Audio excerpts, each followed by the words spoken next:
After entering a monster-filled house, the grand monster took possession of her body and cursed her brother. However, as events unfolded, she began to give him her body, and here, when he said to her, "As you already know, I didn't have a mother, so there's something I've always wanted to try. Could you do it for me?" When he was little, there was a child who would breastfeed from his mother to fall asleep, but Ray screamed at him at that moment and said, "Wait, Claudon." And he said, "Thank you for your great willingness, Ray." And she said, "Wait. Claudon, Claudon, wait. Stop, nothing is coming out." And Claudon did so and said to her, "Why? It's sweet as honey." "Ray, what do you want me to do?" And Ray said, "No, I'm embarrassed."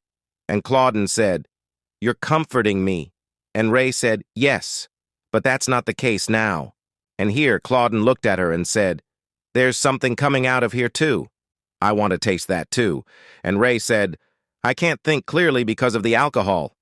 I'll lose it if Claudon puts his tongue there." And here she put her hands on his face and said to him in tension, "There's nothing there. Try this instead." And here Claudon was shocked and then laughed and said to her, "Say that again." And Ray said, "You heard me." And Claudon kissed her on the head and then said to her, "Ray, we'll share drinks from now on."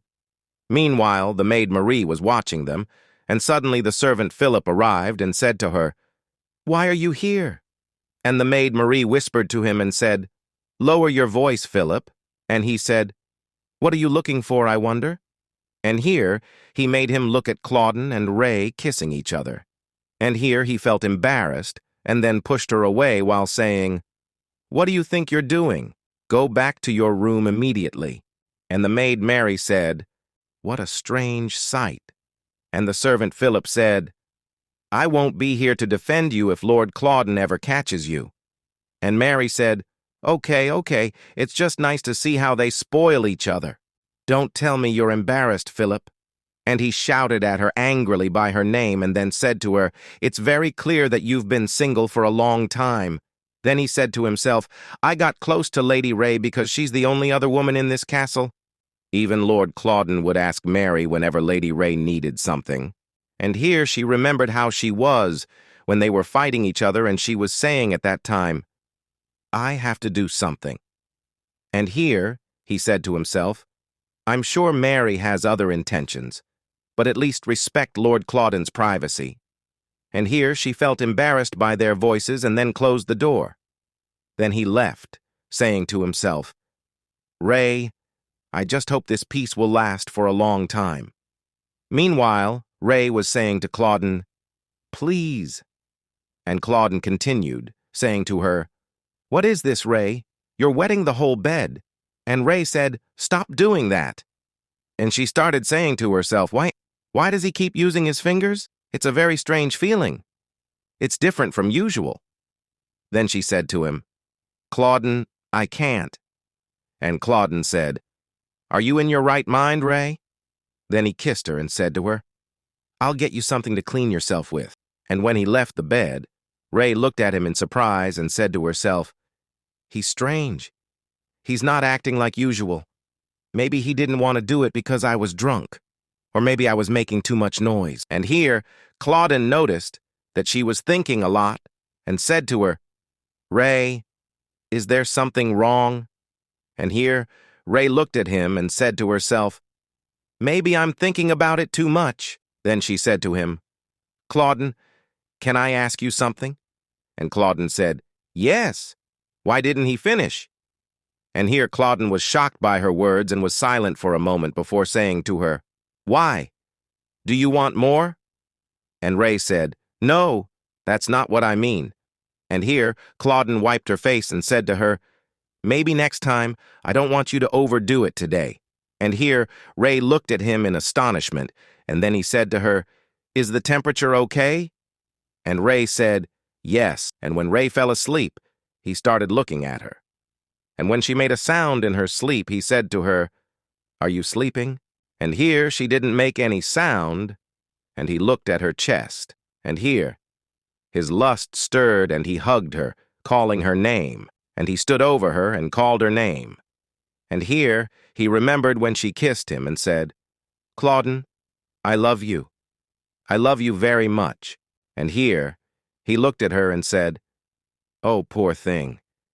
And he felt embarrassed and said to himself, "What if I didn't even try to hide the fact that I'm cursed? Then Ray would have to deal with this madness every day. And knowing Ray, she would never be able to turn a blind eye."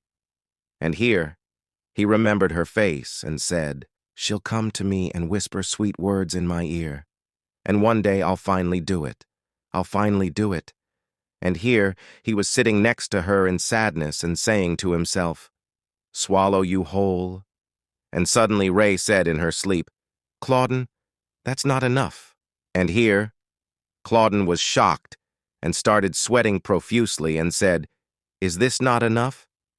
He looked at her with the eyes of the beast and was about to do it, but he managed to restrain himself. He left the room quickly, and here Philip came in, and when he saw him in this state, he said to him, "Are you okay? You look." And Claudon said to him, "Philip." And he said, "Yes." And here Claudon said to him, "I need to tie myself up." And Philip said in tension, "I'm sorry, I don't understand what you mean." And Claudon said, "Don't make me do it." And he looked at him angrily and said to him, "Don't make me repeat what I said." And here Philip got scared and then bowed and said to him, "Yes, sir, I'll get everything ready." Then he left and left him there. And here Claudon smiled and said, "Ray will worry when she wakes up and finds that I'm not in bed with her tomorrow." And indeed, the next day, in a new morning, Ray woke up and put her hand next to her and didn't find Claudon. And in sadness, she said to herself, "He's not here again." And here she remembered what she said to him, "Why didn't you finish?" And she remembered his words, "next time." And here she said to herself, "Claudon's behavior is strange. Even his sudden change of position seems strange." And suddenly Mary arrived with the food and said to her, "Lady Ray, I've brought you breakfast." And here Ray said to her, "Lady Mary, do you know where Claudon is?" And Mary said, "Lord Claudon, he has a lot to do today, so he won't be able to come." And Mary asked her in tension, "Did something happen to Lord Claudon?" And Ray started stirring the soup and said, "Claudon has been acting strange lately. He seemed to be hiding something yesterday, but I don't know what. I just want to have a conversation with him. I feel like he would be able to answer my question now. And you're the only one who can help me, Mary." And here, Mary said to her, "And I don't know all the details, but this may not be a good situation for you. But if you're insistent, Lord Claudon is at the end of the corridor on the second floor. But you must promise me that you will turn around and run if you feel anything strange. And make sure to finish your meal. I'll be back later to check." And here, Ray smiled and said to her, "Thank you, Lady Mary." And when Mary left and Ray put the food on the table, she noticed a letter lying there and looked at it and said, "What is this?" And here she was shocked when she saw a picture of a bird and said, "This is it. School birds are a symbol of the Lisbon family. Not many people in the world know about this symbol. Me, my mother, my cousins, and..." And here she remembered her brother leaving the palace and opened the letter and realized it was from her brother Hayes. And here Ray, on her way to Claudon, remembered what Hayes had written to her. "If you see this, then consider my plan a success. I thought I could deceive them and avoid them, but it was more complicated than I expected. I hope you understand my circumstances. This is my only choice. I have been in a difficult position, Ray, and I'm glad you learned to read. I'll be brief. Get out of there, Ray. I've been there all along, Ray. I've tried to get close to you many times, but you never seemed to understand. Remember my words, Ray. Get out of there." And here, she said to herself, "I'm sure this letter is from Hayes. He's the only person I know who talks like that. Did Lady Mary help Hayes? No, she always ignored him. So how did Hayes manage to leave a letter for me under the plate? I thought he would leave me here and disappear forever. And I wonder if Hayes is waiting for me in the rain." But she looked at the letter and fell silent in sadness and remembered his violence and his insulting words to her, saying, "For a foolish illiterate like you, why? Did you really think he admired you? And here she said, no. Then she put the letter under the vase and said, I'm sorry. To be honest, I already knew what I was going to do. And she went away, remembering her brother and saying, but it was hard for me to accept it and leave Hayes behind. If I ever see Hayes again, I want to walk by him as if I never knew him. I hope Hayes builds a family for himself and never sees me again. I want us to slowly fade from each other's memories. And here she arrived at the place where Claudon was and started knocking on the door and calling his name. Claudon, open the door, I know you're inside, I'm coming in. And she did. And here she heard a sound and felt tense and said, Claudon, aren't you here? And here, Claudon called out to her, and she was shocked when she saw him handcuffed with iron. And here, he looked at her and called out to her, and Ray went to him quickly and said to him, Who did this to you? And when she said to him, I'll take them off you now, Claudon laughed and said to her, Who do you think it was?